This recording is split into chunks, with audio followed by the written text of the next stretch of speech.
तो यहाँ पे सबसे पहले जो क्वेश्चन दिया गया, अब क्वेश्चन को उतारा जाएगा और क्वेश्चन को यहाँ नोट करने के बाद से y बराबर क्या होगा, यहाँ पर i बराबर हो जाएगा पाई और यहाँ नीचे 0 हो जाएगा, लाग हो जाएगा, कोष्टक में क्या है 1 प्लस कास यक्स हो जाएगा और यह हो जाएगा dx हो जाएगा और यह बन जाएगा समीकरण नंबर 1 बन जाएगा। क्या बन जाएगा? समीकरण नंबर इसको 1 मान लेंगे। अब यहाँ प्रगुण 4 लागू करेंगे। क्या लिखेंगे यहाँ पर? प्रगुण 4 से। अब प्रगुण 4 क्या होता है? अब प्रगुण 4 से समझेंगे तो प्रगुण 4 को यहाँ नोट करेंगे। समाकलन a0 f x dx बराबर क्या होता है? प्रगुण 4। तो प्रगुण 4 को पहले समझ लें तो यहाँ ऊपर पावर जितना रहेगा a0 f और x है तो क्या बनेगा? यहाँ पर x है तो लिखेंगे यहाँ पर a माइनस एक्स हो जाएगा, a माइनस एक्स और यह dx हो जाएगा। जितना ये पावर रहेगा उस पावर में से x को मान को क्या करते हैं? घटा देते हैं। तो ये प्रगुण 4 का जो है क्या हो गया है? ये प्रगुण 4 का जो है सूत्र बन गया है। अब आगे जब बढ़ेंगे तो क्या बनेगा? i बराबर हो जाएगा समाकलन पाई और यहाँ 0 हो जाएगा, लाग कोष्टक में 1 प्लस कास हो गया और x को हटा देंगे। अब x को जगह पे क्या लिखेंगे? तो x के जगह पर मान भरेंगे, पाई माइनस x हो जाएगा, कोष्टक बंद हो गया और ये बन गया dx। तो यहाँ प्रगुण कौन सा लागू किए हैं? प्रगुण 4 यहाँ पर लागू किया गया है। अब अगला लाइन क्या बनेगा? i बराबर हो जाएगा समाकलन पाई नीचे 0 लाग और यहाँ पर सूत्र बन जाएगा 1 कास 180 माइनस थीटा। तो कास 180 माइनस थीटा माइनस हो जाएगा कास थीटा। तो थीटा जब पे x है तो यहाँ पर 1 माइनस कास x हो गया और बगल में ये हो जाएगा dx और ये बन जाएगा समीकरण नंबर 2। प्रगुण जब यहाँ 4 लागू कर लेंगे तो समीकरण 1 और समीकरण 2 को क्या करेंगे?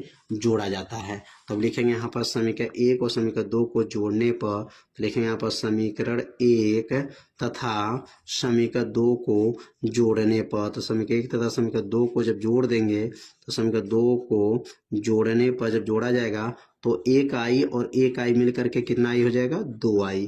तो समीकरण 1 में i है और समीकरण 2 में i है तो दोनों जुटेगा तो क्या बन गया? यह 2 i हो जाएगा।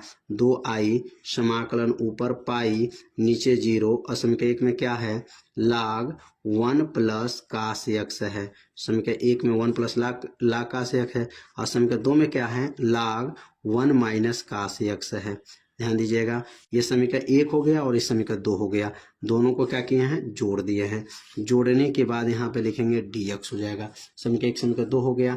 अब ये सूत्र बन गया लाग a प्लस लाग b। तो सूत्र क्या होता है? लाग का सूत्र अगर याद है तो ठीक है, नहीं याद है तो सूत्र याद करें। लाग a प्लस लाग b का सूत्र क्या होता है? तो लाग a प्लस लाग b का सूत्र होता है लाग a इंटू बी होता है। प्लस है तो वह गुणा बन जाएगा, लाग a गुणे b बन जाएगा। तो लाग a प्लस लाग b बराबर लाग a गुणे b। अब यहाँ पर जब लागू करेंगे तो क्या बनेगा? यहाँ पर 2i और 2i बराबर हो गया समाकलन पाई नीचे 0। अब लाग और लाग देखिए तो 1 लाग लिखेंगे, लाग और इसको कहेंगे a, इसको कहेंगे b। तो लाग a और यहाँ पर b है तो यहाँ पर a प्लस b वाला क्या होता है? ab। तो a का मान क्या है? 1 प्लस कास x है और दूसरे कोष्टक में 1 माइनस कास x हो जाएगा। मतलब यह a का मान और ये b का मान हो गया और ये बन जाएगा dx। अगला लाइन क्या बनेगा? 2i बराबर हो जाएगा समाकलन पाई नीचे 0। अब यहाँ पर ध्यान देंगे, लाग यहाँ नोट कर लेंगे और ये सूत्र बन गया। एक कोष्टक में a प्लस बी, दूसरे कोष्टक में a माइनस बी। तो क्या बनेगा? यहाँ पर 1 का वर्ग माइनस कास का वर्ग हो जाएगा, a का वर्ग माइनस b का वर्ग बनेगा और यह हो जाएगा dx।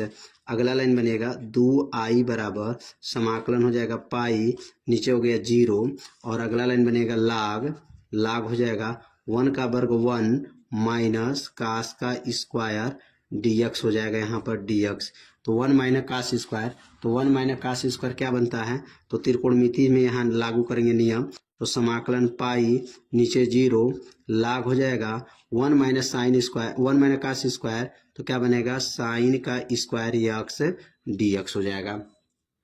अब ये 2 घात आगे आ जाएगा तो क्या बनेगा 2i बराबर यहाँ पे लिखेंगे समाकलन पाई नीचे 0। अब ये 2 घात देखिए लाग में नियम होता है जितना ये पावर होता है वो पावर आगे आ जाएगा 2 लाग साइन यक्स और ये बन जाएगा dx।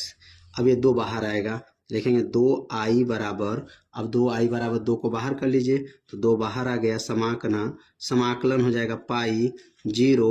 अब क्या बनेगा लाग और ये बनेगा साइन यक्स और ये बन जाएगा dx हो जाएगा। तो ये अब 2 से 2 क्या हो जाएगा कट जाएगा। समाकलन करने के बाद ये 2 से 2 क्या हो गया कट गया। अब 2 से कटने के बाद क्या बचेगा यहाँ नोट करेंगे। तो एक एक लाइन को जो है आपको एकदम सरल भाषा में समझाया गया है और यहाँ पर देखिए यहाँ पर भी एक नियम लागू किया गया है। तो यहाँ जितना पावर रहेगा वह पावर आगे आ जाएगा। 2 लाख साइन एक्स हो गया, 2 बाहर हुआ, 2 से 2 को क्या किए हैं काट दिए हैं। अब काटने के बाद बचेगा क्या, अब इसको नोट करेंगे। अब यहाँ लिखेंगे i बराबर जो बचेगा, अब i बराबर और बचा यहाँ पर क्या समाकलन ऊपर पाई नीचे 0 लाग हो जाएगा और ये हो जाएगा साइन यक्स dx हो जाएगा। अब यहाँ प्रगुण जो है यहाँ प्रगुण 6 लागू करेंगे और प्रगुण 6 लागू करने के बाद से जो है ये सूत्र बन जाएगा और सूत्र बन जाएगा तो उसका मान भर देंगे। तो यहाँ लिखेंगे प्रगुण 6 से।